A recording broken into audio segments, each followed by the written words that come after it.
Hello students, आप देख रहे हैं ग्रेट एजू और आज के दिन हम लोग करने वाले हैं क्लास 8 एसएसटी का चैप्टर। फर्स्ट चैप्टर आज हम लोग कंप्लीट करेंगे स्टूडेंट्स, ठीक है। और इस चैप्टर का नाम हमारा है रिसोर्सेज यूटिलाइजेशन एंड डेवलपमेंट। इस चैप्टर को हम लोग बहुत जल्दी से कंप्लीट करेंगे, कोशिश करेंगे इसे 30 मिनट्स के अंदर हम लोग कंप्लीट कर लें और इसका एक्सप्लेनेशन आपको बहुत अच्छे तरीके से मिलेगा। आपको बहुत मज़ा आएगा चैप्टर को पढ़ते हुए स्टूडेंट्स, ठीक है। तो बिना किसी देरी के हम लोग इस वीडियो को स्टार्ट कर लेते हैं। तो स्टूडेंट्स, हमारा चैप्टर का नाम है रिसोर्सेज यूटिलाइजेशन एंड डेवलपमेंट, ठीक है। रिसोर्सेज का हम लोग कैसे यूटिलाइजेशन कर सकते हैं और उससे हम लोग डेवलपमेंट कैसे कर सकते हैं, ये हम लोग इस चैप्टर में पढ़ने वाले हैं। अब हम लोग पढ़ते हैं, लाइन बाय लाइन एक्सप्लेनेशन हम लोग करते जाएंगे। तो चलिए स्टार्ट करते हैं। Nature has be stored upon mother earth with large varieties of rocks, soils, minerals, vegetation and animals etcetera. Nature जो है हम लोग के मदर अर्थ पर बहुत सारा वैराइटीज़ पे दिया है, हम लोग को बहुत सारा वैराइटीज़ का चीज़ हम लोग को दिया है, जैसे rocks, soil, minerals, vegetation, animals, ये सब हम लोग को अपने नेचर से मिला है स्टूडेंट्स, ठीक है। हमारे मदर अर्थ को ये सब चीज़ें मिला है और एक्सेट्रा, इन सबसे और भी बहुत सारी चीज़ें हमें इससे मिली है स्टूडेंट्स, ठीक है। We use this gift of nature to fulfil our day to day needs. और ये जो नेचर की तरफ से हमें गिफ्ट मिला है, इसका हम लोग इस्तेमाल करते हैं अपने डे टू डे जो नीड्स होते हैं उसको फुलफिल करने के लिए। जो हमारी ज़रूरत होती है, दिन ब दिन की ज़रूरत होती है, उससे हम लोग पूरा करने के लिए इस्तेमाल करते हैं इन सब नेचर के दिए हुए गिफ्ट्स का। We need air to breathe, हम लोग एयर का इस्तेमाल करते हैं ब्रीथ करने के लिए। वाटर टू ड्रिंक, पानी का इस्तेमाल करते हैं पीने के लिए। फूड टू ईट, और हम लोग फूड का इस्तेमाल करते हैं खाने के लिए, ठीक है फ्रेंड, ये तो आपको पता ही होगा। We get all these things from earth, और ये सारी चीज़ें जो हैं ये हम लोगों को अर्थ से मिलते हैं, हमारी मदर अर्थ से हमें ये चीज़ें मिलती है students. Hence all the things, अभी जो मैं आपको बताने जा रहा हूँ बहुत इंपॉर्टेंट है स्टूडेंट्स, ये कहीं पर कॉपी में लिख लीजिए, कहीं पर नोट्स की तरह बना लीजिए, ये बहुत इंपॉर्टेंट है। आपको डायरेक्ट क्वेश्चन बनता है कि व्हाट इज रिसोर्स, ठीक है, तो यही आपको दिया गया है। Hence all the things on earth which are necessary for our existence on this planet are known as resources. इसीलिए हम लोग कह सकते हैं कि जितनी भी चीज़ें हैं इस अर्थ पर जो कि हमारे एग्जिस्टेंस के लिए, हमारे सर्वाइवल के लिए नेसेसरी हैं, उसे हम लोग रिसोर्सेज कह सकते हैं स्टूडेंट्स, ठीक है। तो एक बार मैं फिर से पढ़ता हूँ, रिपीट करता हूँ। Hence all the things on earth which are necessary for our existence on this planet are known as resources. तो स्टूडेंट्स, अगर आपको अब तक जो भी मैंने आपको समझाया समझ में आ रहा होगा अच्छी तरीके से, तो आप इस वीडियो को लाइक कर सकते हैं, हमारे चैनल को सब्सक्राइब कर सकते हैं, डिस्क्रिप्शन जरूर चेक करें, आपको बहुत सारी चीज़ें पर देखने को मिलेगी।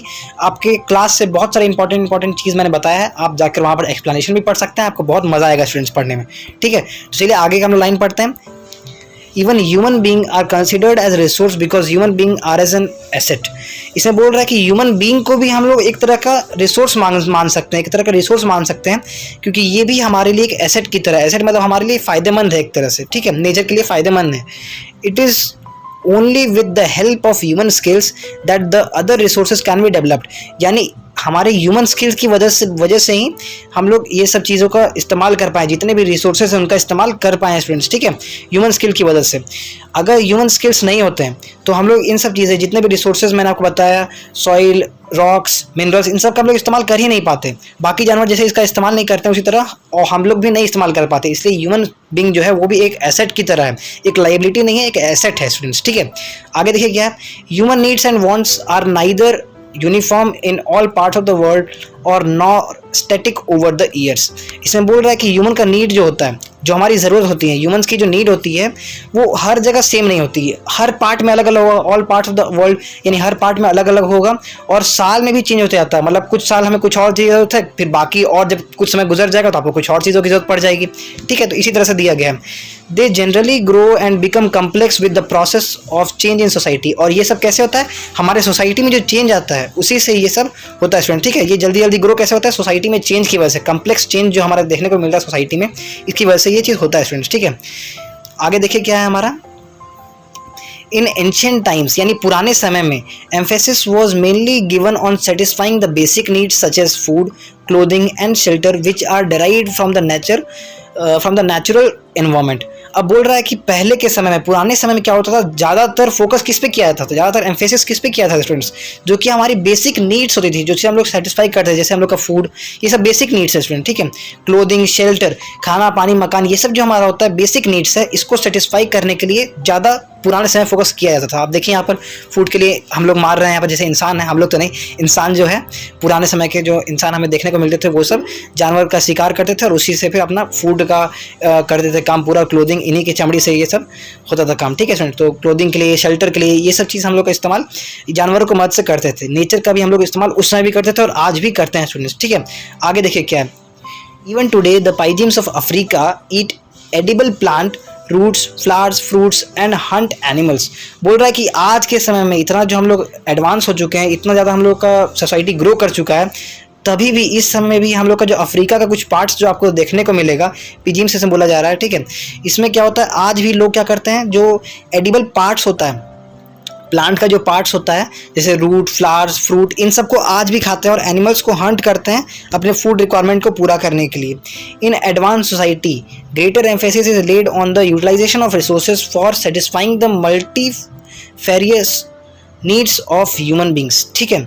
इसमें बोल रहा है स्टूडेंट्स कि आज के एडवांस सोसाइटी में, जो इतना एडवांस हमारा सोसाइटी हो चुका है, इतना ज़्यादा हम लोग ग्रो कर चुके हैं, हमारा सोसाइटी इतना डेवलप हो चुका है, greater emphasis is laid on the, यानी जो हमारा ग्रेटेस्ट एम्फेसिस है, यानी हम लोग जो ग्रेटर फोकस कर रहे हैं, ज़्यादा फोकस किस पे कर रहे हैं, यूटिलाइजेशन ऑफ रिसोर्स, यानी रिसोर्सेज कैसे हम लोग यूटिलाइज ज़्यादा अच्छे तरीके से कर सकते हैं।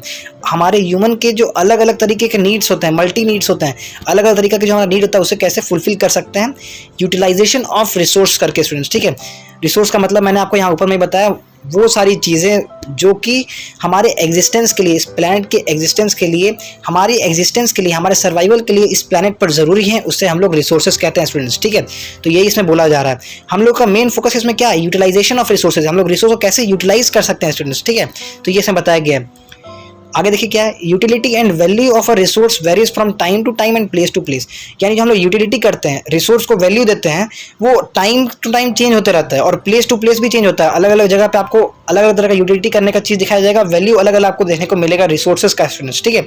अर्लियर ह्यूमन सिविलाइजेशन, पुराने का जो ह्यूमन सिविलाइजेशन हमारे होते थे, ह्यूमन सभ्यता जो हमारा इंसानी सभ्यता जो पुराना हमारा होता था, flourished along the river valleys as they used water for irrigation fields. आपको एक अच्छा एग्जांपल दिया जा रहा है स्टूडेंट्स कि हमारा पहले का समय में क्या होता था, जो हमारी इंसानी सभ्यता थी, ठीक है, ह्यूमन सिविलाइजेशन जो था पहले के समय वाटर के पास, जैसे हमारे यहाँ पर देखिए एक तरह से बताया गया आपको एग्जाम्पल में, झील दिया गया एक तरह से, तो वाटर जो हमारा होता था, रिवर वैली जो होते थे उसके पास अपना घर बनाना पसंद करते थे, क्योंकि वहाँ पर रहने से क्या होता था कि इरिगेशन फील्ड का, इरिगेशन के लिए पानी का जो मेन नीड होता है वो पूरा होता था, ज़्यादा दूर जाने का जरूरत नहीं है, जाओ पानी लेके आ जाओ और उससे अपना काम कर सकते थे, ठीक है। तो इसीलिए रिवर वैलीज के पास ह्यूमन जो होते थे, पहले के इंसान जो थे वहाँ पर रहते थे। Now human beings are using water for generating energy, और आज के समय में देखिए हमारा जो ह्यूमन बींग्स, हमारे जितने भी इंसान है, वो सब वाटर का इस्तेमाल करते हैं एनर्जी को जनरेट करने के लिए, इरीगेशन के लिए इस्तेमाल करते हैं, नेविगेशन के लिए और इंडस्ट्रीज़ के लिए भी हम लोग इसका इस्तेमाल करने लगे हैं। तो हम लोग कितना डेवलप हो चुके हैं आप इसे समझ सकते हैं। China and United States of America, USA जिसे हम लोग बोलते हैं, are generating more wind energy than India. ये बहुत ज़्यादा इंपॉर्टेंट है स्टूडेंट्स, कितना बार एग्जाम में डायरेक्ट पूछ लिया जाता है कौन सा वो दो देश है जो कि ज़्यादा विंड एनर्जी का इस्तेमाल कर रहा है, इंडिया से भी ज़्यादा विंड एनर्जी का इस्तेमाल कौन सा देश कर रहा है। तो China and United States of America are generating more wind energy than India, ठीक है फ्रेंड्स। तो ये दोनों जो देश हैं, चाइना और यूनाइटेड स्टेट यानी यूएसए अमेरिका जिसे आप कह सकते हैं, ये दोनों जो देश हैं वो ज़्यादा विंड एनर्जी का इस्तेमाल कर रहे हैं, अच्छा से जनरेट कर रहे हैं, इंडिया से भी ज़्यादा अच्छे तरीके से जनरेट कर रहे हैं स्टूडेंट्स, ठीक है। अब देखिए हमारे डू यू नो हम लोग इसमें देखते हैं क्या है, over irrigation is responsible for water logging and makes the soil infertile. बोल रहा है कि ओवर इरीगेशन, इरीगेशन का मतलब होता है पौधों में पानी डालना, यानी जो हम लोग ज़्यादा पानी किसी पौधे में डाल देते हैं तो वो वाटर लॉगिंग का एक तरह से कॉज करता है स्टूडेंट, ठीक है। वाटर लॉगिंग का मतलब होता है कि पानी जो जमा हो जाता है उसे हम लोग बोलते हैं। तो ये हम लोग का सॉइल इनफर्टिलिटी का भी काम करते हैं, सॉइल का जो फर्टिलिटी होता है, उपजाऊ जो ज़मीन होती है उसे खराब करता है स्टूडेंट, ठीक है। इसलिए हम लोग कभी भी ओवर इरीगेशन नहीं करना चाहिए। Rivers are suitable for navigation in the middle and lower zone. Rivers जो होते हैं सूटेबल होते हैं नेविगेशन के लिए स्टूडेंट, ठीक है, मिडिल और लोअर जोन के लिए।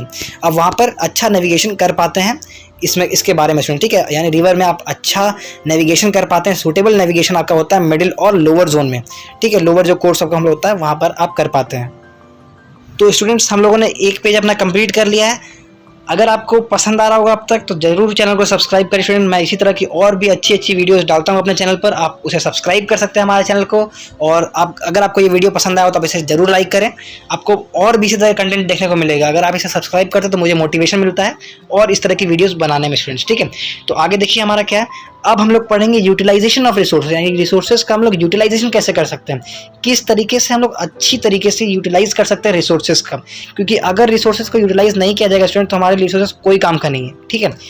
तो देखिए क्या है हमारा, resources become usable when they are proceeded. बोल रहा है कि रिसोर्सेज को हम लोग यूजेबल बन जाता है, यानी और अच्छा कब बन जाता है, जब हम लोग उसे प्रोसीड करते हैं और ज़्यादा, जितना ज़्यादा प्रोसेस करेंगे स्टूडेंट्स उतना ज़्यादा हमारा रिसोर्स अच्छा बनते जाता है, उतना अच्छा रिसोर्स होते जाता है। जैसे आपको एग्जाम्पल दे रहा है, for example cotton is converted into yarn, यानी कॉटन जो होता है उसे हम लोग धागा में कन्वर्ट कर देते हैं। कॉटन हमारा एक रिसोर्स है, इसे हम लोगों ने प्रोसेस किया तो क्या बनाया, यार्न बना दिया स्टूडेंट, ठीक है, यानी धागा बना दिया। ऑन फर्दर प्रोसेसिंग, अभी यार्न तो हम लोग के लिए अच्छा है, धागा भी हम लोग को काम में आएगा। अब इसे हम लोग और प्रोसेस करते हैं तो क्या बोलता है, इट कन्वर्ट्स टू फैब्रिक, और इसे और ज़्यादा प्रोसेस करने पर ये फैब्रिक बन जाता है स्टूडेंट, ठीक है, यानी कपड़ा का रूप ले लेता है। And then finally into garments, और बाद में हम लोग का ये फाइनली गारमेंट्स बन जाता है, यानी जो हम लोग कपड़ा पहनते हैं, इस्तेमाल करते हैं, वो सब बन जाता है। यानी कॉटन को जितना प्रोसेस हम लोगों ने किया उतना ज़्यादा ये अच्छा बनते गया। तो ये डायरेक्ट आपको एग्जाम्पल दिया स्टूडेंट, ठीक है। Thus, at various stages, value addition is possible by applying skills and technology। इसीलिए बोल रहा है कि बहुत सारे स्टेजेस में, जैसे यहाँ पर बहुत सारे स्टेज हुआ ना, कॉटन से यार्न पर गया तो ये हमारा एक स्टेज हुआ, तो इसी तरह बोल रहा है कि इसी तरह के और भी वेरियस स्टेजेस में हम लोग वैल्यू एडिशन करके, कैसे वैल्यू एडिशन कर सकते हैं, applying skills and technology, technology और स्किल्स का इस्तेमाल करके हम लोग वैल्यू बढ़ा सकते हैं किसी भी रिसोर्स का, ठीक है। अलग अलग स्टेजेस में हम लोग उसका वैल्यू ऐड कर सकते हैं जितना ज़्यादा। जैसे कॉटन से यार्न ने बना तो इसका कुछ वैल्यू ऐड हुआ, यार्न से ये फैब्रिक में गया, यार्न से फैब्रिक में गया तो और अच्छा बन गया, फैब्रिक से गारमेंट में गया, हम लोग कपड़ा जो पहनते हैं हम लोग वो बन गया तो और ज़्यादा अच्छा हो गया। यानी जितना ज़्यादा प्रोसेस करेंगे उतना हम लोग को फायदा हो रहा है स्टूडेंट्स, ठीक है। तो आगे देखिए क्या है, generally the utilisation of resources depends upon various factors such as. अब ये भी हम लोग का इंपॉर्टेंट है, आगे कौन कौन सा फैक्टर्स आपको दिया गया ये भी आपको देखना है। तो बोल रहा है कि जो यूटिलाइजेशन ऑफ रिसोर्सेज हमारा होता है स्टूडेंट्स, ये हम लोग का वेरियस फैक्टर्स पर डिपेंड करता है। बहुत सारे फैक्टर्स हैं जिसके ऊपर हमारा ये रिसोर्स डिपेंड करता है। Availability of resources, availability of resource, यानी रिसोर्सेज हमारे पास होना चाहिए तभी तो हम लोग इसका यूज़ कर पाएंगे, तो इस फैक्टर पे हम लोग का डिपेंड होता है। स्किल ऑफ ह्यूमन बींग्स, यानी ह्यूमन बींग के पास स्किल रहना चाहिए, पोटेंशियल होना चाहिए उनके पास, ठीक है। मान लीजिए आपके पास गोल्ड ओर है, यानी गोल्ड हम लोग का डायरेक्ट तो निकलता नहीं है, वो हम लोग का पत्थर के फॉर्म में रहता है पहले, उसके बाद हम लोग उसे प्रोसेस करते हैं, हमारे पास स्किल होता है, हमारे पास टेक्नोलॉजी है, तभी हम लोग उसे करके उसके प्रोसेस करके उसे गोल्ड निकालते हैं। तो अगर हमारे पास स्किल ही नहीं रहेगा तो हम लोग, हमारे लिए गोल्ड और किस काम का है, इसलिए हम लोग का स्किल भी जरूरी होगा, skill of human beings. Availability of capital, capital का मतलब होता है जो हमारे पास पैसा होता है, ठीक है। तो अगर पैसे भी हमारे इसके लिए जरूरी है, अगर पैसा नहीं रहेगा तो हम लोग इसे टेक्नोलॉजी का अप्लाई नहीं कर पाएंगे, टेक्नोलॉजी के लिए हमें पैसा लगता है स्टूडेंट्स, ठीक है। अवेलेबिलिटी ऑफ वाटर, वाटर का भी बहुत ज़्यादा इस्तेमाल किया जाता है, बहुत सारे फील्ड में आपको देखेंगे जहाँ पर आपको काम करना रहता है वहाँ पर आपको वाटर भी बहुत ज़रूरी होता है, इसलिए अवेलेबिलिटी ऑफ वाटर भी ज़रूरी है। Advancement of technology, tools, machines और एक्सेट्रा, यानी टूल्स और मशीन्स में जितना ज़्यादा एडवांसमेंट होगा उतना ज़्यादा फायदा होगा स्टूडेंट, ठीक है। जैसे अगर आप मान सोचिए कि एक फील्ड है, वहाँ पर एक फार्मर अपना कुछ भी उगा के रखा है, अगर वो पहले बुलॉक कार्ट से करता था अपना जितना भी आप काम करना होता है बुलॉक कार्ट से करता था, अब वो क्या किया, जब उसके पास अच्छा पैसा आ चुका है तब वो क्या किया है कि अब ट्रैक्टर खरीद लिया। तो ट्रैक्टर खरीदने से हमारा जो क्या हुआ, टेक्नोलॉजी में एडवांसमेंट हुआ, तो उसका टाइम कम हो जाएगा हार्वेस्टिंग का, जिससे उसका यूटिलाइज होगा और ज़्यादा प्रोडक्शन हो पाएगा। तो इसमें क्या हुआ, एडवांसमेंट ऑफ टेक्नोलॉजी, टेक्नोलॉजी हमारा जैसे एडवांस हुआ तो हमें बहुत ज़्यादा फायदा हुआ स्टूडेंट, ठीक है। तो इस फैक्टर पर भी यूटिलाइजेशन ऑफ रिसोर्स डिपेंड करता है स्टूडेंट्स। तो आगे देखिए क्या है, availability of transport and communication facility, communication facility यानी कि जो हम लोग का कहीं पर से कम्युनिकेट करते हैं उसके लिए, और ट्रांसपोर्ट के लिए भी बहुत ज़्यादा इंपॉर्टेंट होता है स्टूडेंट, ठीक है। तो ये सारे जो फैक्टर्स है आपको याद होना चाहिए, ये सब आपको क्वेश्चन में पूछा जाता है स्टूडेंट्स, ठीक है।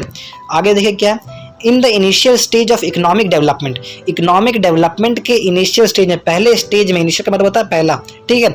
Availability of resource played a very important role, availability of resource यानी रिसोर्सेज हमारा होना सबसे पहले जरूरी है, रिसोर्स होगा ही नहीं तो आप किसको यूटिलाइज करेंगे, तो रिसोर्स होना जरूरी है।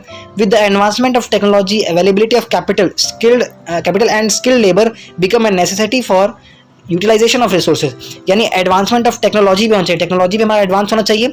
अवेलेबिलिटी ऑफ कैपिटल, यानी कैपिटल भी आपके पास होना चाहिए तभी तो आप किसी चीज़ पे काम कर पाएंगे। Skilled labour become necessity for the utilisation of resources, यानी ये सारी चीज़ें मैंने आपको जो बताया, advancement of technology, availability of capital, skilled labour, ये सब जब होगा तभी हम लोग यूटिलाइजेशन कर पाएंगे रिसोर्सेज का यूटिलाइजेशन इन्हीं सब चीज़ों की वजह से हो पाएगा। लेबर्स हम लोग उससे बोलते हैं जो लोग काम करते हैं, जो मजदूर होते हैं उससे हम लोग बोलते हैं, ठीक है। तो ये होता है, जैसे इसमें एग्जांपल दिया, ये भी इंपॉर्टेंट है, फिर से आपको मैं बता रहा हूँ ये इंपॉर्टेंट है, जरूर एग्जाम में आता है। For example USA is termed as developed country, USA को हम लोग डेवलप्ड कंट्री कहते हैं। हम लोग का जो इंडिया है वो डेवलपिंग कंट्री यानी डेवलपिंग अभी हो रहा है, डेवलप हो रहा है, पर यूएसए जो हमारा यानी अमेरिका जो है वो डेवलप्ड कंट्री यानी वो डेवलप हो चुका है, because it is economically self sufficient and technologically advance, क्योंकि वो इकोनॉमिकली क्या है, सेल्फ सफिशिएंट है, यानी उसे किसी की ज़रूरत नहीं है, पैसे के लिए उसे किसी की ज़रूरत नहीं है, और टेक्नोलॉजिकली भी वो एडवांस है, उसका टेक्नोलॉजी भी बहुत ज़्यादा अच्छा है इसमें, ठीक है, इसलिए हम लोग उसे डेवलप्ड कंट्री कंसिडर करते हैं। On the other hand India is still in the developing stage, मैंने आपको बताया। उसी की दूसरी तरफ हम लोग देख सकते हैं कि इंडिया जो हमारा है एक डेवलपिंग स्टेज में, यानी अभी वो डेवलप कर रहा है, ये अभी डेवलप हमारा कंट्री हुआ नहीं है स्टूडेंट, ठीक है, अभी और हम लोग को डेवलप करना है। दो resources are essential for development, यानी रिसोर्सेज भी हम लोग को जैसे डेवलपमेंट के लिए ज़रूरी होता है, पर इनका जो हम लोग का प्रेजेंस होता है अगर वो हो भी तो भी वो गारंटी नहीं है कि हम लोग उसे डेवलपमेंट कर पाएंगे, क्योंकि कितने देश में आप देखेंगे कि रिसोर्सेज होने के बावजूद वो कंट्री डेवलप नहीं कर पाता है। तो इसीलिए बोला जा रहा है कि रिसोर्सेज होने के बावजूद भी हम लोग ये गारंटी नहीं कर सकते हैं कि हम लोग का देश में डेवलपमेंट होगा स्टूडेंट्स, ठीक है। तो क्या क्या हम लोग का फैक्टर्स और भी मतलब इसमें रिसोर्स क्लासिफिकेशन ये सब पढ़ेंगे, अभी देखिए क्या क्या है।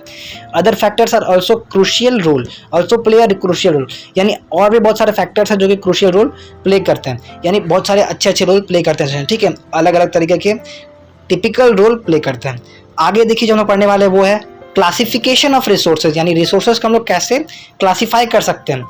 Read carefully the following flow chart, यानी जो फॉलोइंग फ्लो चार्ट आपको नीचे में जो फ्लो चार्ट दिया गया, ये जो फ्लो चार्ट दिया है इसे आपको अच्छे से पढ़ना है, ये आपका बहुत ज़्यादा इंपॉर्टेंट होगा। अगर आप इसे समझ लेते हैं तो आपको और कुछ समझ जरूरत पड़ेगा ही नहीं, आपको ऐसे ही समझ में आ जाएगा। अभी देखिए बेसिस ऑफ क्लासिफिकेशन, किस किस बेसिस पे हम लोग किस किस चीज़ों पर हम लोग क्लासिफिकेशन किए हुए हैं। तो रिन्यूएबिलिटी, यानी कि रिन्यूएबल है कि नहीं, नॉन रिन्यूएबल कुछ होता है, यानी इसे हम लोग रिसाइकल नहीं कर सकते हैं और कुछ को रिसाइकल कर सकते हैं, तो उसी में कंसीडर कर दिया, अलग अलग बना दिया है रिन्यूएबल और नॉन रिन्यूएबल, ठीक है। तो रिन्यूएबिलिटी भी हम लोग ये देखते हैं। ऑरिजिन भी होता है कि कहाँ से, ये बायोटिक है कि एबायोटिक का मतलब मैं आपको आगे बताऊंगा। अकरेंस, यानी ये कहाँ से में मिलता है, नेचर से मिलता है या मैन मेड है, ठीक है। और डेवलपमेंट, ये पोटेंशियल है कि एक्चुअल है। अब ये पोटेंशियल रिसोर्स क्या होता है और एक्चुअल रिसोर्स क्या होता है, ये बहुत ज़्यादा इंपॉर्टेंट है, इसमें डिफरेंस भी कितना बार पूछ लिया जाता है स्टूडेंट्स, ठीक है। तो आप इसे भी तैयार करके जाएंगे। आगे देखिए हम लोग क्या पढ़ने वाले हैं, जो हम लोग का पहला फैक्टर जो हम लोगों ने यहाँ पर देखा, यानी पहला जो हम लोग क्लासिफिकेशन देखे किस बेसिस पर देखे, रिन्यूएबिलिटी, यानी कि हम लोग का कैसे ये रिसाइकल होता है कि नहीं होता है, वो उस पर हम लोग देखेंगे। कुछ रिसाइकल होता है तो उसको हम रिन्यूएबल बोलते हैं, और जो रिसाइकल नहीं होता है उसे नॉन रिन्यूएबल बोलते हैं स्टूडेंट्स, ठीक है। वन हम लोग इसी को वन बाय वन पढ़ेंगे और भी आगे तक पढ़ेंगे स्टूडेंट्स, ठीक है। तो आगे देखिए क्लासिफिकेशन बेस्ड ऑन रिन्यूएबिलिटी बोल रहा है कि आप हम लोग पढ़ेंगे क्लासिफिकेशन रिन्यूएबिलिटी पे, हम लोग अब इसका क्लासिफिकेशन पढ़ेंगे। तो renewable resource are also known as inexhaustible resource, renewable resource को हम लोग इनएग्जॉस्टिबल रिसोर्स भी बोलते हैं। क्यों बोलते हैं अभी बताते हैं आपको। Resources which can be renewed either naturally और by human efforts are known as renewable resource. पहले आपको बताया कि रिन्यूएबल रिसोर्स को हम लोग इनएग्जॉस्टिबल रिसोर्स भी बोल सकते हैं, और रिन्यूएबल रिसोर्स हम लोग बोलते हैं किसको है, resources which can be renewed either naturally और बाय ह्यूमन एफर्ट्स, यानी कि वैसे रिसोर्सेज जो कि जिसको हम लोग रिसाइकल कर सकते हैं या तो नेचुरली या फिर ह्यूमन एफर्ट्स से, उसे हम लोग बोलेंगे रिन्यूएबल रिसोर्स, ठीक है स्टूडेंट्स।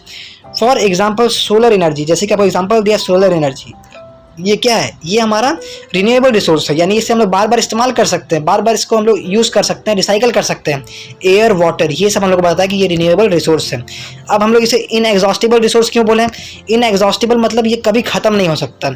जैसे सोलर एनर्जी है तो इसका कोई डेफिनेट टाइम नहीं है, बहुत पीरियड बहुत टाइम अभी बचा हुआ है जब हम लोग का सोलर एनर्जी खत्म होगा, ठीक है स्टूडेंट्स। क्योंकि सोलर एनर्जी हमें कहाँ से मिलता है, सन से मिलता है, तो वही बोला जा रहा है कि ये इनएग्जॉस्टिबल, यानी ये जल्दी खत्म नहीं होगा, इसमें खत्म होने में टाइम लगेगा। ये एक तरह से आप समझ लीजिए अनलिमिटेड है, पूरी तरीके से तो नहीं पर हम लोग कह सकते हैं कि ये अनलिमिटेड है। Some of the renewable resources are always available and do not get exhausted by human activities. कुछ ऐसे रिसोर्सेज हैं जो कि रिन्यूएबल हैं और ऐसा नहीं है कि उससे वो खत्म हो जाएंगे, कभी भी एग्जॉस्ट नहीं होंगे, कभी भी खत्म नहीं होंगे ह्यूमन एक्टिविटीज़ की वजह से। जैसे सोलर एनर्जी, ये कभी खत्म हो सकता है, ये कभी खत्म नहीं होगा स्टूडेंट्स, ठीक है। For example solar and wind energy, solar और विंड एनर्जी जो ऐसा है, देखिए यहाँ पर दिया हुआ है विंड एनर्जी रिन्यूएबल रिसोर्स है, आपका पिक्चर भी दिया हुआ है, ये हमारा रिन्यूएबल एनर्जी है, इसे हम लोग बार बार इस्तेमाल कर सकते हैं, इसे इनएग्जॉस्टिबल भी बोलते हैं स्टूडेंट्स, ठीक है। जैसे मैं बोल रहा है सोलर और विंड एनर्जी, इसका हम लोग बार बार इस्तेमाल कर सकते हैं और ये कभी भी ह्यूमन एफर्ट्स की वजह से यानी ह्यूमन एक्टिविटीज़ की वजह से कभी भी खराब नहीं होगा स्टूडेंट्स, ये कभी भी खत्म नहीं होंगे। The quality of these resources can be affected by improper uses, बोल रहा है कि इन लोगों का क्वालिटी डिपेंड करता है किस पे, किससे अफेक्ट हो सकता है, इम्प्रॉपर असेस से। यानी हम लोग इसका जितना अच्छा इस्तेमाल कर सकते हैं हमारे लिए उतना अच्छा है। इसका क्वालिटी उसके ऊपर निर्भर करता है कि हम इसे किस तरह से इस्तेमाल कर रहे हैं। ठीक है स्टूडेंट, जैसे मैंने आपको बताया कि विंड एनर्जी में, आपको यहाँ पहले मैंने बताया बहुत ज़्यादा इंपॉर्टेंट था, उसे निकाल देते हैं एक बार फिर से। देखिए यहाँ पर क्या है, चाइना एंड यूनाइटेड स्टेट, यानी चाइना और हम जान रहे हैं जो यूएसए है, अमेरिका, वो ज़्यादा विंड एनर्जी का इस्तेमाल कर पा रहा है। क्यों कर पा रहा है? क्योंकि वो डेवलप्ड कंट्री हैं, तो वो लोग विंड एनर्जी का और अच्छा इस्तेमाल कर पाते हैं। तो इन देशों में विंड एनर्जी का क्वालिटी ज़्यादा अच्छा होता है as compare to our India. ठीक है स्टूडेंट्स, तो ये इसमें बोला जा रहा है। आगे देखिए क्या है, क्लासिफिकेशन बेस्ड ऑन रिन्यूएबिलिटी, ये हम लोगों ने देख लिया है। आगे देखिए क्या है, resources which take million of years to form और renew are also known as non renewable resources. तो नॉन रिन्यूएबल रिसोर्स ऐसे होते हैं जो कि बहुत मिलियंस ऑफ ईयर्स, यानी बहुत समय लेते हैं, बहुत साल लेते हैं, हजारों लाखों साल लेते हैं वापस से रिसाइकल होने में। तो इससे हम लोग एक तरह से नॉन रिन्यूएबल रिसोर्स भी बोलते हैं स्टूडेंट्स। ठीक है, यानी ये कभी भी रिसाइकल नहीं हो सकते हैं। They are also known as exhaustible resources as they cannot be renewed. ये रिन्यूड वापस रिसाइकल नहीं हो सकता है, रिन्यू नहीं हो सकता है, इसीलिए हम लोग इसे एग्जॉस्टिबल ही बोलते हैं, यानी खत्म हो सकते हैं स्टूडेंट्स। ठीक है, energy resources such as coal, petroleum, natural gas and other minerals are examples of non-renewable resource। जैसे कि आपको एनर्जी रिसोर्स का एग्जांपल बताया, कोल, पेट्रोलियम, नेचुरल गैस, ये सब और भी बहुत सारे मिनरल्स हैं, ये सब एग्जांपल्स हैं कि ये जो है नॉन रिन्यूएबल है, यानी इसे वापस हम लोग रिसाइकल नहीं कर सकते। इसलिए हम लोग को इसका इस्तेमाल अच्छी तरीके से देख के करना चाहिए स्टूडेंट्स। ठीक है, there is a concern about their over exploitation, और इसमें हम लोग का हमेशा कंसर्न रहता है, हमेशा ऐसा बातचीत चलते रहता है कि इसका ओवर एक्सप्लाइटेशन नहीं होना चाहिए, इसका ज़्यादा इस्तेमाल नहीं होना चाहिए स्टूडेंट्स। ठीक है, they are available in limited amount on the earth surface, और ये जो है लिमिटेड अमाउंट में हमारे अर्थ सरफेस पर है, ज़्यादा अमाउंट में हमारे अर्थ सरफेस पर नहीं है। और completely utilisation of such resources world result in their exhaustion. इसमें बोल रहा है कि इसका कंप्लीट यूटिलाइजेशन अगर हम लोग करेंगे, पूरी तरह से इसका यूटिलाइजेशन करेंगे, तो हमारे लिए ऐसा हो सकता है कि वर्ल्ड में ये खत्म भी हो सकते हैं। ठीक है, एग्जॉस्ट हो सकते हैं। These resources have to be use very carefully, जैसे मैंने आपको बताया कि इन रिसोर्सेज को केयरफुली इस्तेमाल करना चाहिए। As completely exhaustion of these resources would have an adverse effect on the future generation, और अगर ये हमारे खत्म हो जाते हैं, किसी तरह से हमारे पास इनका रिसोर्सेज खत्म हो जाता है, तो हमारे फ्यूचर जनरेशन के लिए ये बिल्कुल भी सही नहीं होगा। ठीक है, ये एडवर्सली अफेक्ट करेगा, बुरी तरह इफेक्ट करने वाला है उन्हें। सम ऑफ द मिनरल्स लाइक, कुछ मिनरल्स जैसे कि मेटेलिक ओर्स, जैसे मैंने आपको बताया गोल्ड और सिल्वर का जो ओर होता है, वो देखिए यहाँ पर दिया, पहले आप इसे देख लीजिए, कोल दिया, नॉन रिन्यूएबल रिसोर्स है, इसका इस्तेमाल हमें केयरफुली करना चाहिए स्टूडेंट्स। ठीक है, तो जैसे कि कुछ मिनरल्स जैसे कि metallic ores, gold, silver are recyclable, यानी ये सब रिसाइकल किए जा सकते हैं। कुछ ऐसे ओर होते हैं जिनको रिसाइकल किया जा सकता है। These metals may be used again and again after processing, और इन मेटल्स का इस्तेमाल हम बार बार कर सकते हैं स्टूडेंट। ठीक है, तो इसलिए हम लोग ये रिसाइकलेबल होते हैं, इसलिए हम लोग इसे रिन्यूएबल बोल सकते हैं। नॉन रिन्यूएबल हमारा मेन कोल होता है। अभी आप इसका एग्जांपल जरूर याद करके जाएंगे कि हमारे जैसे कोल हो गया, पेट्रोलियम, नेचुरल गैस, ये सब हमारे एग्जाम्पल हैं एग्जॉस्टिबल रिसोर्स के या फिर नॉन रिन्यूएबल रिसोर्स के स्टूडेंट। ठीक है, तो अब हम लोगों ने कंप्लीट कर लिया अपना क्या चीज़, क्लासिफिकेशन बेस्ड ऑन रिन्यूएबिलिटी। ठीक है स्टूडेंट्स, ये बोलने में बहुत तकलीफ होता है, पता नहीं कैसा वर्ड है। चलिए हम लोग आगे देखते हैं। हमारे पास है क्लासिफिकेशन बेस्ड ऑन ऑरिजिन, यानी हम लोग क्लासिफिकेशन करेंगे बेस्ड किसके ऊपर हम लोग करने वाले हैं, ऑरिजिन से, यानी कहाँ से आते हैं। Resources which are obtain from biosphere and have living beings are known as biotic resources. हम लोग बायोटिक रिसोर्सेज किसको बोलते हैं, जैसे मैंने आपको बताया था कि बायोटिक और एबायोटिक का मतलब मैं आपको बताऊंगा। वैसे रिसोर्सेज जिनके पास जीवन है, जो कि लिविंग बींग्स होते हैं, जो हम लोग को बायोस्फीयर में मिलते हैं, हमारे इन्वायरमेंट में देखने को मिलते हैं स्टूडेंट्स। ठीक है, उससे हम लोग कहते हैं बायोटिक रिसोर्सेज। इसका डेफिनेशन आप जरूर याद रखेंगे, यहाँ से यहाँ तक मार्क हो जाएगा। बायोटिक रिसोर्सेज ये बहुत ज़्यादा इंपॉर्टेंट है, ये बहुत बार आता है स्टूडेंट्स। ठीक है, for example birds, animals, fish, forest etcetera are biotic resources. ये सब बायोटिक है, यानी इसमें जीवन होता है, लिविंग बींग्स किस तरह से होते हैं। ठीक है, ये हम लोग बायोस्फीयर में देखने को मिलते हैं, हमारे इन्वायरमेंट में देखने को मिलते हैं, तो इसीलिए इसे हम लोग बायोटिक बोलते हैं, क्योंकि ये जो होते हैं इनमें जीवन होता है। बर्ड्स, एनिमल, फिश, फॉरेस्ट, ये सब एग्जाम्पल है बायोटिक रिसोर्सेज के।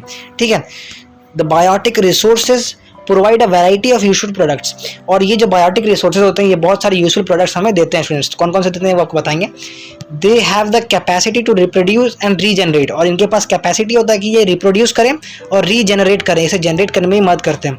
All biotic resources are renewable, और जितने बायोटिक रिसोर्सेज होते हैं उनकी पहचान होती है कि वो रिन्यूएबल होते हैं, उसे बार बार हम लोग रिसाइकल ये सब कर सकते हैं स्टूडेंट्स। ठीक है, but some take a long period of time to be renewed, पर कुछ ऐसे होते हैं जिनको लॉन्ग पीरियड ऑफ टाइम लगता है, बहुत ज़्यादा समय लगता है रिन्यू होने के लिए, पर फिर भी उसे हम लोग रिन्यूएबल में ही डालते हैं। जैसे फॉर एग्जांपल फॉरेस्ट हमारा ऐसा है कि इसे हम लोग को किसी भी तरह एक्सप्लॉइट नहीं करना चाहिए फ्रेंड, ठीक है, इसे बर्बाद नहीं करना चाहिए, और इसे हम लोग रिन्यूएबल कर सकते हैं, रिन्यू कर सकते हैं, पर इसे बहुत ज़्यादा टाइम लगेगा, लॉन्ग पीरियड ऑफ टाइम लगता है स्टूडेंट्स, ठीक है। इसीलिए all non living resources are known as abiotic resources. जैसे मैंने आपको बताया, जितने भी ऐसे रिसोर्सेज में जीवन होता है, जैसे जो लिविंग बींग्स होते हैं, उससे हम लोग बोलेंगे बायोटिक रिसोर्सेज। आप एग्जांपल से ही समझ जाएंगे, बर्ड्स जीवन है, एनिमल्स, इन सब में जीवन होता है, इसीलिए इसे हम लोग बायोटिक रिसोर्स बोलते हैं। और उसी का उल्टा क्या होगा, एबायोटिक रिसोर्स, जिसमें जीवन नहीं होता है। All non living resources are known as abiotic resources. For example land, water, minerals, ये सब में जीवन नहीं होता है, तो ये सब क्या है, एबायोटिक रिसोर्सेज हैं। तो आगे देखिए क्या, तो abiotic resources are not renewable except water which is inexhaustible. बोल रहा है कि बहुत सारे एबायोटिक रिसोर्सेज ऐसे होते हैं जो कि नॉन रिन्यूएबल होते हैं, यानी कि ज़्यादा आपको देखने को ऐसा मिलेगा कि जो नॉन रिन्यूएबल, यानी उसे वापस हम लोग रिसाइकल नहीं कर सकते हैं। पर वाटर हमारा एक एक्सेप्ट है, हमारा एक्सेप्शन एक तरह से है, यानी except water which is inexhaustible. पर वाटर हमारा रिसाइकल हो सकता है जो कि इनएग्जॉस्टिबल है। इनएग्जॉस्टिबल का मतलब मैंने आपको क्या बताया था, आप कमेंट में आप मुझे ज़रूर बताएं। मैं आपको इतना अच्छा से एक्सप्लेन कर रहा हूँ इनएग्जॉस्टिबल का मतलब, मैंने आपको अभी भी बताया, तो आप जल्दी से उससे कमेंट करें, मैं देखूँगा किसका ध्यान ज़्यादा अच्छे तरीके से है हमारे इस चैप्टर पे। These resources are in great demand for the development of various industries and agriculture. तो जो हमारे एबायोटिक रिसोर्सेज होते हैं, उनका वेरियस इंडस्ट्रीज और एग्रीकल्चर में बहुत ज़्यादा डिमांड होता है स्टूडेंट्स, ठीक है, ये बहुत ज़्यादा डिमांड में रहते हैं एबायोटिक रिसोर्सेज। जैसे कि लैंड रहेगा ही नहीं तो हम लोग का इंडस्ट्रीज रहेगा कहाँ पर, एग्रीकल्चर कहाँ पर होगा, तो लैंड बहुत ज़्यादा ज़रूरी है, वाटर हमारा एग्रीकल्चर के लिए ज़रूरी है, मिनरल्स का भी जरूरत पड़ता है हम लोग को, ठीक है।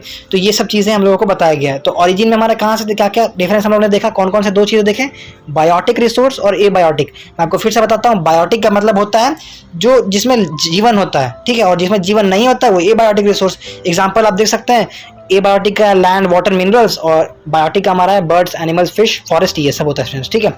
आगे हम लोग पढ़ेंगे क्लासिफिकेशन बेस्ड ऑन अकरेंस, यानी ये जहाँ पाए जाते हैं उसे हम लोग बोलेंगे अकरेंस, और इसके ऊपर हम लोग क्लासिफिकेशन करेंगे। इसमें हम लोग देखेंगे क्या क्या होगा।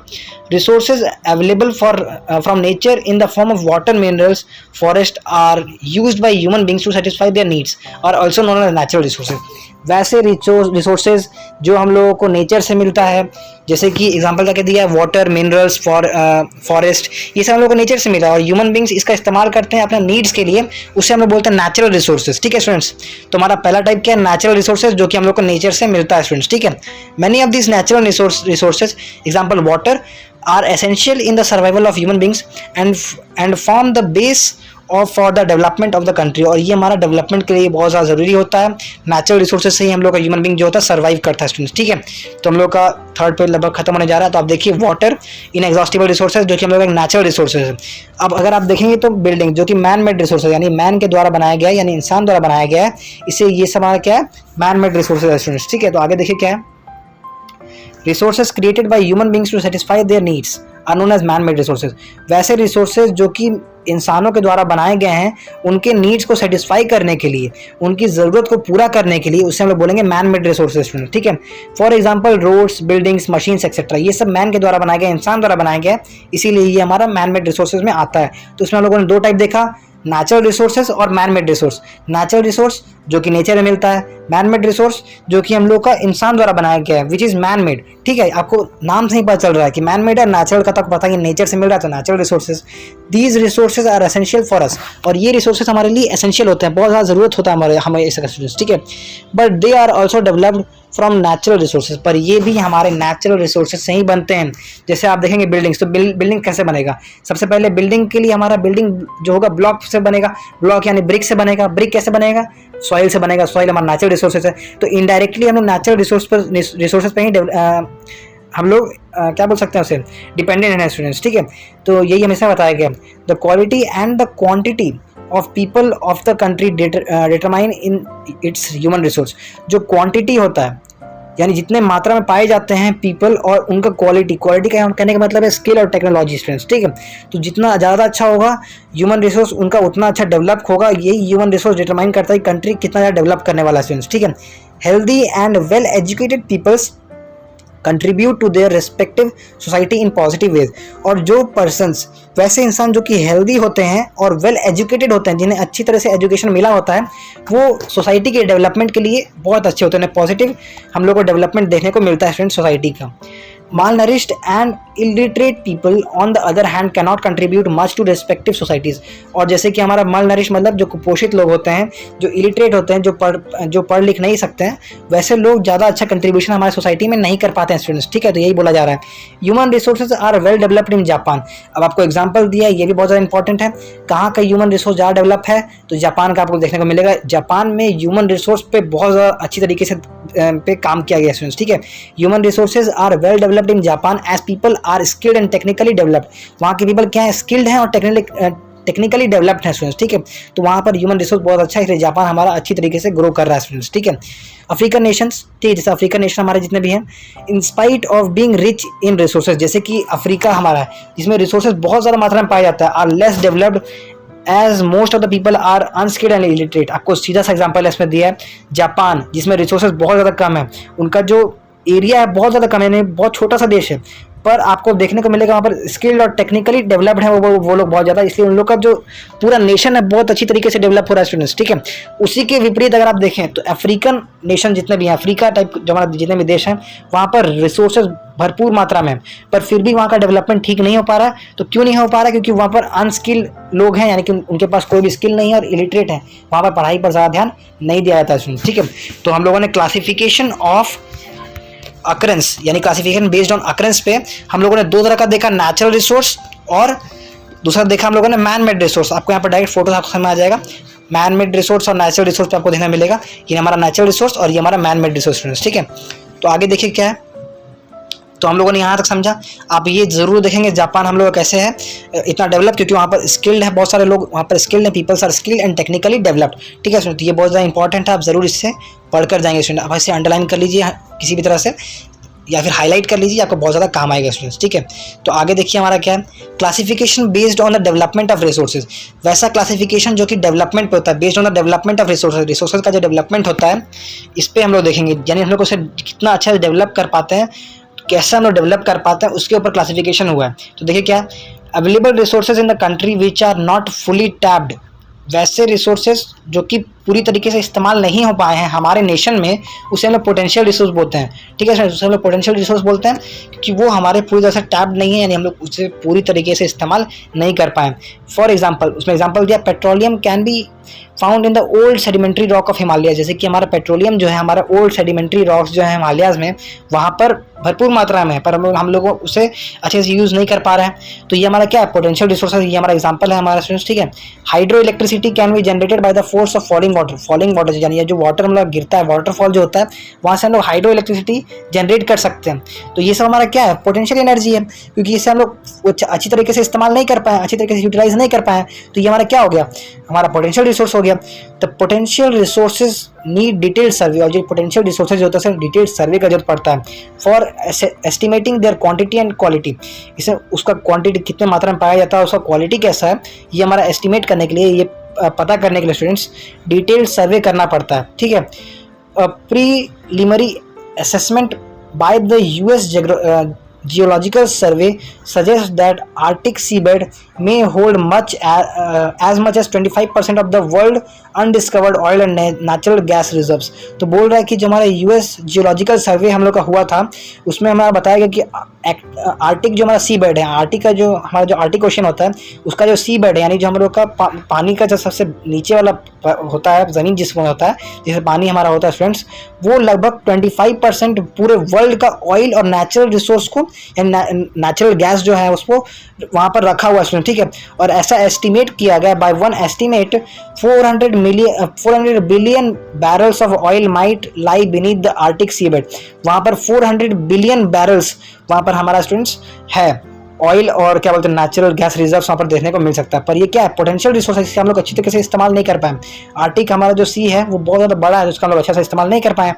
अब देखिए दूसरा क्या है, the actual resources of the country are those which have been thoroughly surveyed and their quantities have been ascertained, इसमें बोल रहे हैं एक्चुअल रिसोर्सेज हम लोग उसे बोलेंगे जो कि हमारे कंट्री में पूरी अच्छी तरीके से सर्वे हो चुका है, उसके बारे में हम लोग को अच्छी तरीके से पता है, वो कितनी मात्रा में कितना ज़्यादा हमारे पास प्रेजेंट है वो सब में, उसे हम लोग बोलेंगे एक्चुअल रिसोर्सेज। यानी एक्चुअल रिसोर्सेज हम लोग उसे कहते हैं जो कि हमारे देश में हम लोगों ने अच्छी तरीके से यूटिलाइज किया है, उसे अच्छी तरीके से समझा है। कैसे समझा है? सर्वे की मदद से समझा है, ठीक है। उसका क्वांटिटी का अच्छी तरीके से पता कर चुके हैं कि इतना ही क्वांटिटी में पाया जाता है, तो इसे हम लोग बोलते हैं एक्चुअल रिसोर्सेज, ठीक है। तो इसी का हम लोग का उल्टा क्या होगा? Potential resource. तो ये हम लोग का बहुत ज़्यादा इंपॉर्टेंट है, इसमें कितनी बार डिफरेंस पूछ लिया जाता है स्टूडेंट्स, ठीक है। The exploration, development and utilization of actual resource depends upon the technology available. अब हम लोग एक्सप्लोरेशन यानी इसे ढूंढने का काम, डेवलपमेंट और उसका यूटिलाइजेशन कैसा होगा, ये हम लोग का डिपेंड करता है कि वहाँ का किसी भी देश का टेक्नोलॉजी कैसा है स्टूडेंट्स, ठीक है। तो इसके ऊपर डिपेंड करता है। एक्चुअल रिसोर्स पे हम लोग जितना ज़्यादा काम करेंगे हमारे लिए उतना अच्छा रहेगा। पोटेंशियल रिसोर्स पे भी हम लोग वो काम करना चाहिए स्टूडेंट्स, ठीक है। तो आगे देखिए क्या है, इसमें हम लोग एग्जाम्पल दिया गया है। For example south Arabia has 25.9% of the world oil reserves. तो साउथ अरेबिया में हमारा क्या है? 25.9%, पूरा वर्ल्ड का 25.9% हमारा ऑयल रिजर्व वहाँ पर है स्टूडेंट्स, ठीक है। तो वो लोग पूरी अच्छी तरीके से इस्तेमाल किए, तो ये हमारा एक्चुअल रिसोर्स में ये लोग कन्वर्ट कर लिए। पोटेंशियल रिसोर्स उनके पास था, उसे उन लोगों ने एक्चुअल रिसोर्स में कन्वर्ट कर लिया है।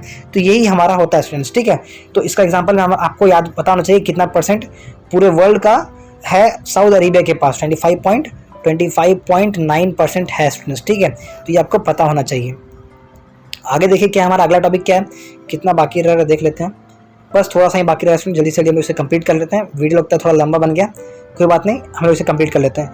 Sustainable development and conservation. Sustainable development हम लोग करेंगे और उसका कंजर्वेशन कैसे होता है। हम लोगों ने अभी देखा कि कैसे हम लोग को रिसोर्सेज किस तरह किस किस बेसिस पे डिवाइडेड है, ये सब हम लोगों ने अभी देखा। तो हम लोग इसका कैसे इसको डेवलप कर सकते हैं और इसका कंजर्वेशन कैसे होता है, इसे बचाया कैसे जा सकता है, ये हम लोग अभी देखेंगे। Sustainable development means development that takes place without damaging the environment. Sustainable development का मतलब क्या होता है? सस्टेनेबल डेवलपमेंट का मतलब होता है कि हम लोग उसको किसी भी रिसोर्स को डेवलप कर रहे हैं इस तरीके से कि हम लोग अपना इन्वायरमेंट को डैमेज ना करें, अपने इन्वायरमेंट को खराब ना करें, उसे हम लोग बोलते हैं sustainable development. It meets the need of the present without comprising the need of the future.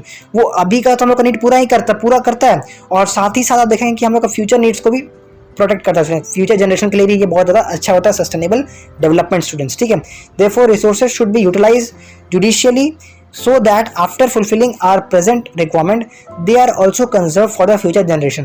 इसीलिए हम लोग को रिसोर्सेज को इस तरह से यूटिलाइज करना चाहिए कि हम लोग का जो प्रेजेंट जो हम लोग का रिसोर्सेज हैं वो हमारे अभी के लिए तो फुलफिल करेंगे, हमारा अभी का जो डिमांड है उसको तो फुलफिल करेंगे, और हमारे फ्यूचर जनरेशन के लिए भी उसे क्या बोलते हैं कंजर्व करके रखें, यानी उसे बचा कर रखें स्टूडेंट्स, ठीक है। Most of our resources are limited, और बहुत सारे रिसोर्सेज हमारे ऐसे हैं जो कि लिमिटेड हैं स्टूडेंट्स, ठीक है, यानी ज़्यादा मात्रा में नहीं पाया जाता है इन देयर सप्लाई, और बहुत ज़्यादा हम लोग का लिमिटेड है, मैंने आपको बताया। Over use of many valuable resources has led to the degradation of और deterioration in quality, for example soil, land and water resources.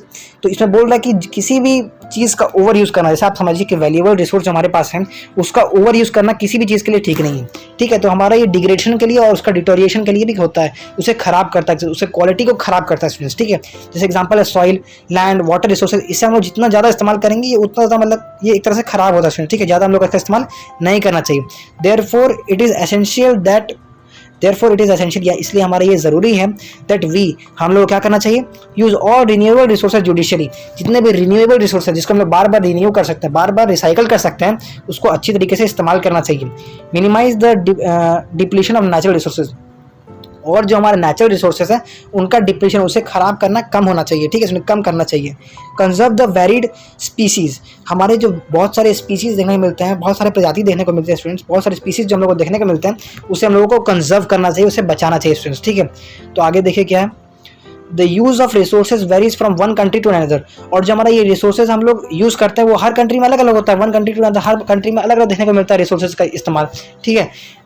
Due to the technology and skilled human resources, the developed countries like United Kingdom means UK and USA make optimum uses of resources as compared to the developing countries like India। तो इसमें बोल रहा है जितना उनके पास, जैसे हमारा United kingdom, British जो आप समझ सकते हैं, और USA, यहाँ पर हमारा क्या हो रहा है कि टेक्नोलॉजी और स्किल लेबर के दम पर क्या यहाँ पर हो रहा है कि हमारे इंडिया जैसे कंट्री से भी ज़्यादा अच्छा से ये लोग रिसोर्सेज का इस्तेमाल कर पा रहे हैं, ठीक है स्टूडेंट्स।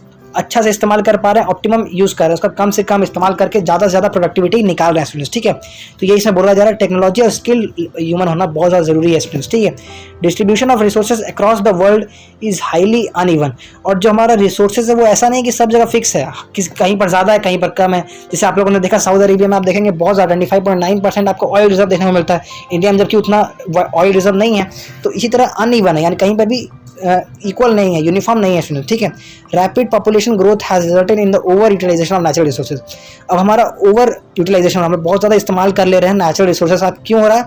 क्योंकि हम लोग का जो पॉपुलेशन है वो बहुत तेज़ी से ग्रो कर रहा है स्टूडेंट्स, ठीक है। इसीलिए this had led to the drastic depletion and degradation of natural resources, और यही हम लोग का बहुत ज़्यादा खराब कर रहा है, नेचुरल रिसोर्स को बहुत ज़्यादा खराब कर रहा है, ठीक है।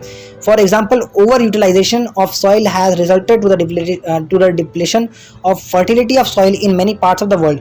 जैसे कि आपको देखने को मिलेगा कि ओवर यूटिलाइजेशन हम लोगों ने किया है सॉइल का, जो कि हमारे फर्टिलिटी को बहुत ज़्यादा, सॉइल का जो फर्टिलिटी है उसे बहुत ज़्यादा खराब कर रहा है। बहुत सारे वर्ल्ड के पार्ट्स में आपको ये चीज़ देखने को मिलेगा स्टूडेंट्स, यानी कि जो सॉइल है बहुत ज़्यादा इनफर्टाइल होते जा रहा है ज़्यादा यूज़ करने की वजह से, ओवर यूटिलाइजेशन की वजह से स्टूडेंट्स, ठीक है। Thus there is an urgent need to maintain a balance between population, resource planning and conservation। इसलिए ये ज़रूरी है कि हम लोग इसे मेंटेन, हमारा जो बैलेंस होता है पॉपुलेशन में, रिसोर्स प्लानिंग में और कंजर्वेशन में, इसका ज़रूर हम लोग बैलेंस बना के रखें स्टूडेंट्स, ठीक है। Resources should be use judiciously, otherwise mankind will have to face dire consequences. इसमें बोल रहा है कि रिसोर्सेज का हम लोग को जुडिशियली यानी अच्छी तरीके से इस्तेमाल करना चाहिए, नहीं तो मैनकाइंड को, पूरी हमारी जो इंसानियत है उसे बहुत ज़्यादा ख़राब चीज़ें फेस करना पड़ेगा, बहुत सारे कंसिक्वेंसेस, बहुत सारी परेशानी का सामना करना पड़ेगा। Over the last few decades, पिछले 10 साल में हम लोगों ने ये देखा है, there has been tremendous increase in the concern for the conservation and management of resources as they are rapidly depleting and need to be conserved. और हम लोगों ने पिछले 10 सालों में ये देखा है, बहुत सारे 10 साल आए हैं, बहुत सारे जो हमारे पिछले 10 साल आए हैं, ये 10 साल फिर उसके पिछले का 10 साल, इनमें हम लोगों ने ये देखा है, लास्ट फ्यू डिकेड्स में हम लोगों ने ये देखा है कि बहुत ज़्यादा इंक्रीज़ हुआ है हम लोग का कंजर्वेशन में, हम लोगों ने बहुत ज़्यादा ध्यान दिया, और मैनेजमेंट में हम लोगों ने, रिसोर्सेज का मैनेजमेंट में बहुत ज़्यादा ध्यान दिया है, क्योंकि इसका जो डिप्लीशन है वो बहुत ज़्यादा मात्रा में बढ़ रहा है स्टूडेंट्स, ठीक है। इसीलिए अब हम लोग देखेंगे कंजर्वेशन का मतलब क्या होता है। Conservation means sustainable and optimum utilization of resources. ये डायरेक्ट आपको पूछा जाता है, डेफिनेशन पूछ लेगा व्हाट इज कंजर्वेशन, इसलिए आपको ज़रूरी है आप इसे समझें क्या होता है।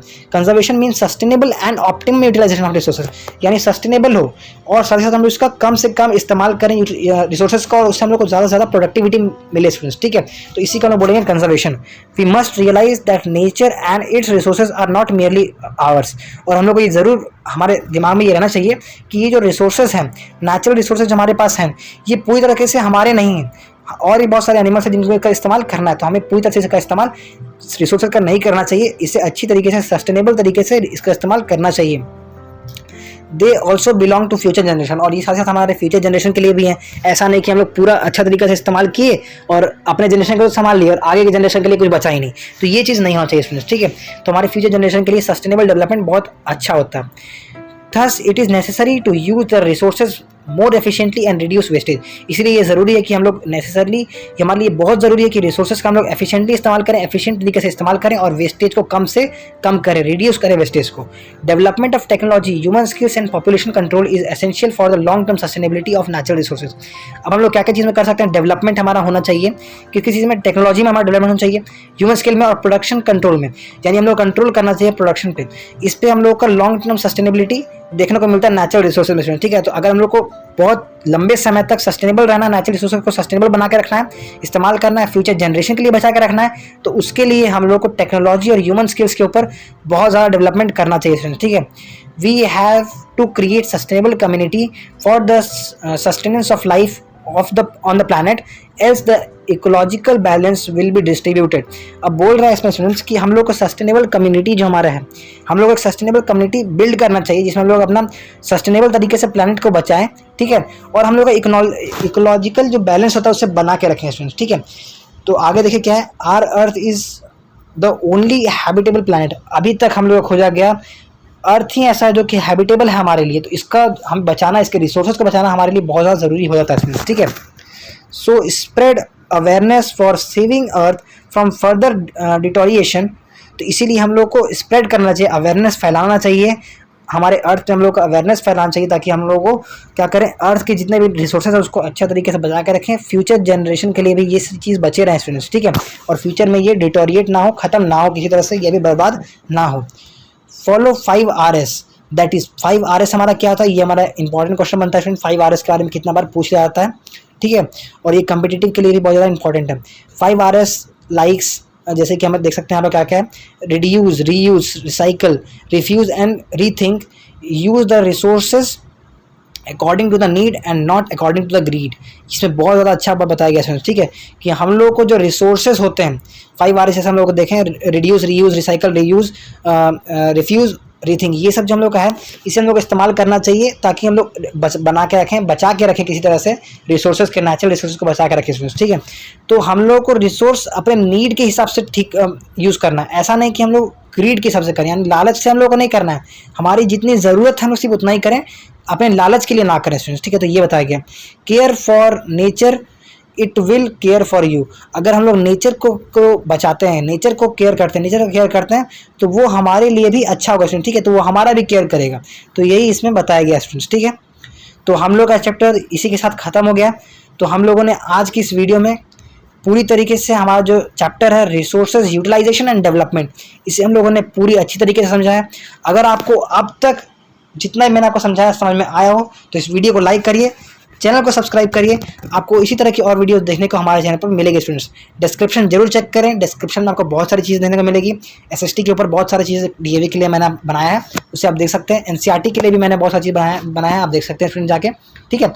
अगर आप इस वीडियो पे अच्छी तरीके से देखते हैं, इसे पढ़ते हैं, कमेंट करते हैं, तो इसका मैं एक समरी वीडियो लाऊंगा, जिसमें आपको लगभग, इसमें तो हमारा टाइम वेस्ट ज़्यादा हो गया, हम लोग ज़्यादा इसमें हम लोगों को टाइम लगा दिया, लगभग 50 मिनट्स का ये हमारा वीडियो बन गया स्टूडेंट, ठीक है। तो हम लोग को ज़्यादा देर हो गया, चैप्टर समझने में टाइम लग गया, पर जो समरी बनेगा वो बहुत ज़्यादा इजी होगा। उसमें आपको मैं पूरा चैप्टर लगभग 10 या 15 मिनट के अंदर रिवाइज करवा दूंगा स्टूडेंट, ठीक है। तो अगर आप अच्छी तरीके से इस वीडियो को लाइक करते हैं, चैनल को सब्सक्राइब करते हैं और कमेंट करते हैं, हमें बताते हैं कि आपको कैसा लगा एक्सप्लेनेशन, तो हमारे लिए भी अच्छा रहेगा और आपको भी मैं समरी ला के जल्दी से जल्दी दूंगा स्टूडेंट्स, ठीक है। तो मिलते हैं आपसे अगली वीडियो में, तब तक के लिए नमस्कार।